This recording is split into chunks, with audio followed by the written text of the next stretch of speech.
ज्या मडवी फॅमिलीचं कौतुक करावं तेवढं कमीच आहे. कारण ही मडवी फॅमिली म्हणजे एक दानशूर फॅमिली म्हणून ओळखलं जातं.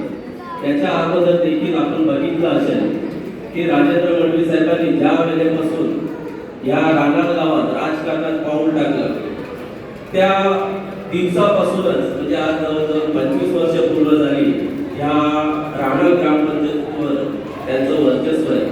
या रानाळ ग्रामपंचायतीवर निवडून आल्यापासून ह्या प्रभागातून या वार्डातून ते ज्या वेळेस निवडून गेले त्यावेळेस त्यांनी मनात एक इच्छा व्यक्त केली की ह्या गोरगरीब जनतेसाठी मला काहीतरी करायचं आहे. आणि त्यांनी बोलून दाखवलं की मी या प्रभागात या वार्डात एक मंदिर आणि एक सुसज्ज असं हॉल बांधले. प्रथम निवडून आल्याबरोबर एका वर्षातच ही दोन्ही कामं केली.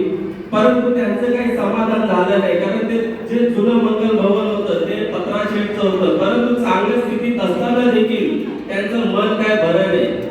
ते त्यांनी 1-2 वर्षापूर्वी आम्हाला बोलून दाखवलं की मला हे मंगल भवन एक सुसज्ज असं गोरगरिबांसाठी, गाववाल्यांसाठी, आपल्या परिसरासाठी असं सुसज्ज असं मंगल भवन मला बांधायचं आणि त्यांनी एका वर्षात हे मंगल भवन पूर्ण केलं.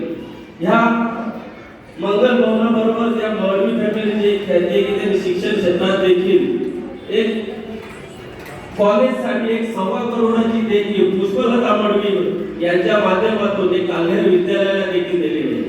म्हणून सांगतो की ह्या मडवी फॅमिलीचं जेवढं कौतुक करावं तेवढं कौतुक कमी आहे. कारण त्यांनी धर्मशाला देखील त्र्यंबकेश्वरला बांधलेली आहे. आता तर याच्या पुढे जाऊन सांगितली खरोखरच मडवी साहेब राजकारणाबरोबर समाजकारण एक 80% समाजकारण करतात, 20% राजकारण करतात. लोक बोलून दाखवतात मी 80% समाजकारण करेन आणि 20% राजकारण करेन.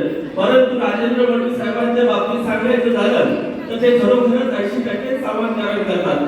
समाजासाठी असलेल्या समाजासाठी उपयोगी पडलेल्या